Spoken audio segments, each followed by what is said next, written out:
Good morning दोस्तों। और उम्मीद करता हूँ आप सब लोग खुश होंगे, स्वस्थ होंगे। तो क्यों ना चला जाए आज एक नए सफ़र पे। तो जो सफ़र है ये हमारा बहुत ही रोचक होने वाला है। आज मैं आप लोगों को बहुत ही एक ऐसी खास जगह के बारे में बताऊंगा जिसकी मान्यता हमारे पूरे देश में नहीं पूरे विदेशों में भी फैली हुई है। और सबसे खास बात यह है कि वो हमारे जस्ट नियर फ्रॉम दिल्ली और हमारे उत्तराखंड यूपी में ही है। और आपको मैं बता देता हूँ कि जिस सफ़र के बारे में मैं आपसे बात करना चाहता हूँ और आपका ज़्यादा टाइम नहीं लूँगा मैं, उसका नाम है कैची धाम। मैंने आपसे लास्ट एपिसोड में बताया था कि मैं इस तरह से आगे बढ़ूँगा। बहुत ही खूबसूरत, मतलब आपको जो नज़ारे, आपको जो जगह, जो लोकेशन और जो कैची धाम किस लिए मशहूर है, बाबा नीम करौली महाराज जी, उनके बारे में मैं कुछ आपको रोचक तथ्य ज़रूर बताऊँगा इसी अपने एपिसोड में। आप लोग मेरे साथ जुड़े रहिए और चीज़ें सुनते रहिए। तो मैं शुरू करता हूँ, आपका ज़्यादा टाइम नहीं लेता हूँ। सबसे पहले मैं आपको बता देना चाहता हूँ कैची धाम के बारे में। मैं आपको पहले कैची धाम के बारे में बताऊंगा, उसके बाद में मैं आपको बाबा नीम करौली के पास लेके जाऊंगा कि क्या ऐसा खास था उनमें, कैसे उनसे जुड़ सकते हैं हम, कैसे मतलब क्यों इतने फेमस थे। तो मैं आपको बता देना चाहता हूँ कैची धाम हमारा पड़ता है उत्तराखंड के नैनीताल जिले में, जिसकी ऊंचाई एलिवेशन आप बोल सकते हैं। तो मैं हर चीज़ के एलिवेशन आपको ज़रूर बताता हूँ, मेरा टॉपिक ही वही रहता है पूरे एपिसोड में। जिसकी ऊंचाई हमारी 1400 मीटर अबव सी लेवल है।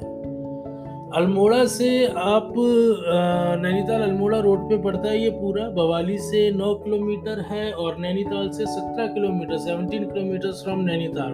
तो ये हमारा मॉडर्न पिलग्रिमेज सेंटर है। तो जितने भी बहुत भीड़ है आज के समय पे, बहुत लोग जाते हैं वहाँ पे।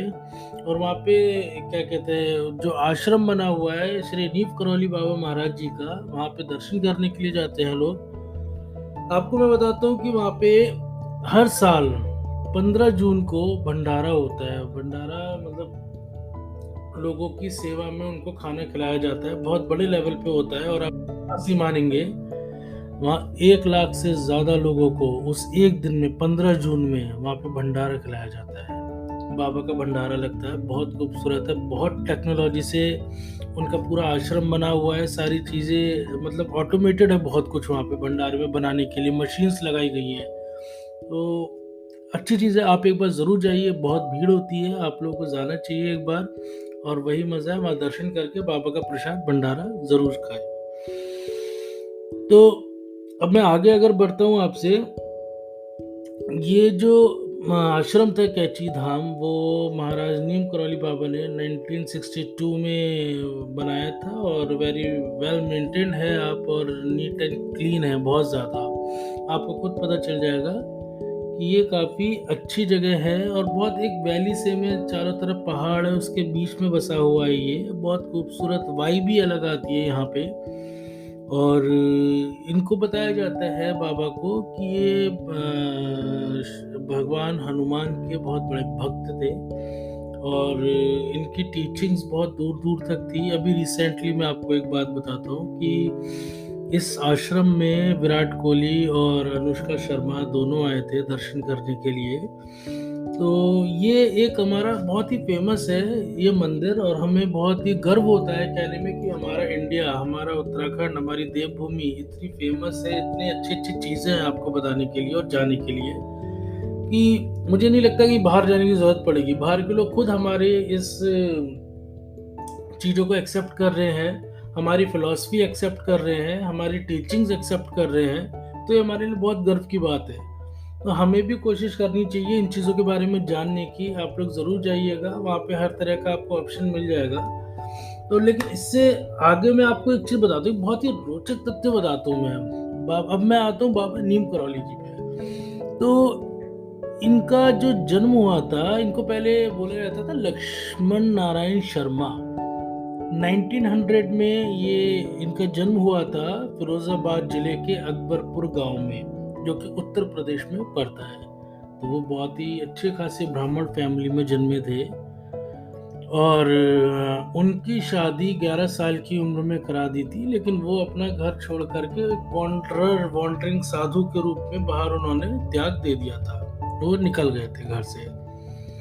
उसके बाद में फिर वो महाराज जी बने, सारी चीज़ें। एक बहुत ही फेमस स्पिरिचुअल लीडर है रामदास जी, जो फिलॉसफी राइटर्स और नैरेटर हैं रामदास जी, बाहर से आए थे हमारे आउट ऑफ इंडिया से, बहुत बड़े भक्त थे हमारे बाबा नीम करौली महाराज जी के। तो वो एक बार एक कहानी बताते हैं, मतलब आप लोग भी ज़रूर सुनिए इस कहानी को, बहुत ही अच्छी, कि जब बाबा फरुखाबाद डिस्ट्रिक्ट से एक बार ट्रेन ले रहे थे, तो ट्रेन में जा रहे थे, उनके पास में टिकट नहीं थी। तो उन्होंने सोचा कि ठीक है, बिना वो साधु संत आदमी हैं, उन्होंने कहा कि क्या टिकट, कैसे, वो चढ़ गए ट्रेन में। तो जब वहाँ से चढ़े तो जब टीटी आया, उन्होंने चेक किया वहाँ पे, उन्होंने कहा कि भैया टी आपके पास में तो टिकट है नहीं, तो आपको, उनको किसी को नहीं पता था कि लक्ष्मण नारायण दास कौन है।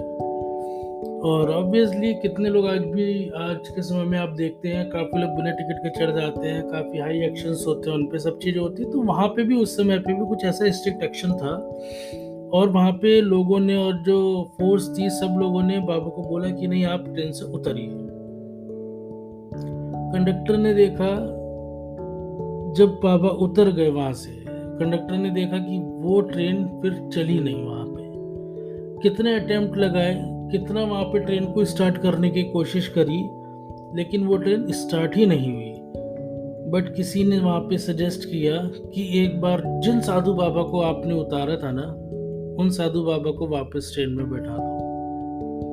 तो क्या पता, जो कृपा होती है ना, किसी ने विश्वास भी नहीं किया होगा कि कुछ इस वजह से ऐसा हुआ होगा, फिर भी वो जुट गए, नहीं हम पहले कोशिश करेंगे अपनी तरफ से। मतलब जो भी इंजीनियर्स वगैरह थे ट्रेन में, उन्होंने देखा कि नहीं चलानी, वो 1 इंच नहीं आगे बढ़ी ट्रेन।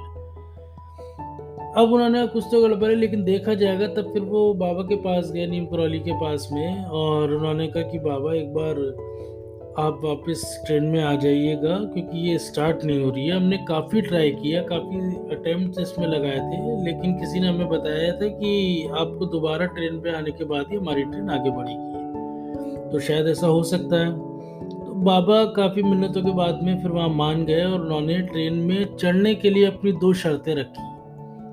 उनकी पहली शर्त थी, the railway company promise to build a station at the village of Neem Karauli.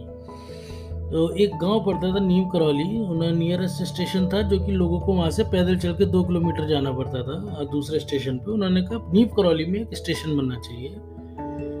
और जो दूसरी शर्त थी, the second condition was that the railway company must henceforth treat sadhus better.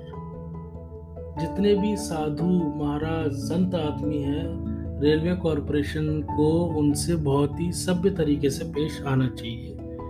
और उनको वो बहुत बुरा लगा था कि उनको ट्रेन से उतार दिया गया है, लेकिन लोगों को नहीं पता था कि ट्रेन आगे नहीं चलेगी।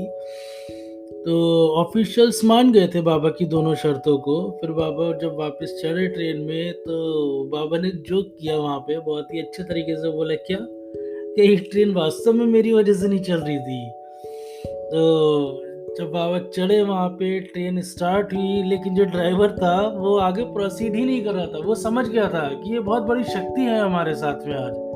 उसने, बाबा मैं ट्रेन तो मेरी चल जाएगी, आप वापस आ गए हो, लेकिन मैं इस ट्रेन को तभी आगे प्रोसीड करूंगा जब मुझे आपका आशीर्वाद चाहिए। बाबा ने उसको ब्लेस किया उस समय पे, और आगे प्रोसीड करने के लिए ड्राइवर को बोला, और वो ट्रेन वहाँ से चली, और वहीं उस जगह पे बाद में एक स्टेशन बना जो नीम करौली के नाम से जाना जाता है। और बहुत कुछ टाइम के लिए बाबा वहाँ पे रुके भी थे, और उस जगह को विलेजर्स ने नाम भी दिया नीम करौली बाबा का। तो ये एक छोटी सी कहानी है जो रामदास जी ने बताई थी, और ऐसी ऐसी शक्ति मानते हैं बाबा में। इनकी टीचिंग, इनकी फिलॉसफी बाबा की ऐसे नहीं विख्यात हुई है पूरे विश्व में, कुछ ना कुछ शक्ति जरूर थी, और ये हनुमान जी के बहुत बड़े भक्त थे।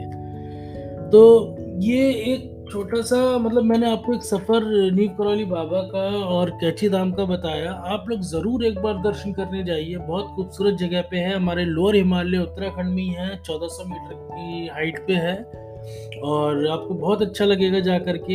ये एक मैं चाहता था कि आपके साथ में शेयर करूं, बहुत ही अच्छी चीज़ है। अब आगे धीरे धीरे मैं अपर हिमालय की तरह जाऊंगा, और मुझे खुशी है कि आप लोग मेरे पॉडकास्ट को पसंद कर रहे हैं।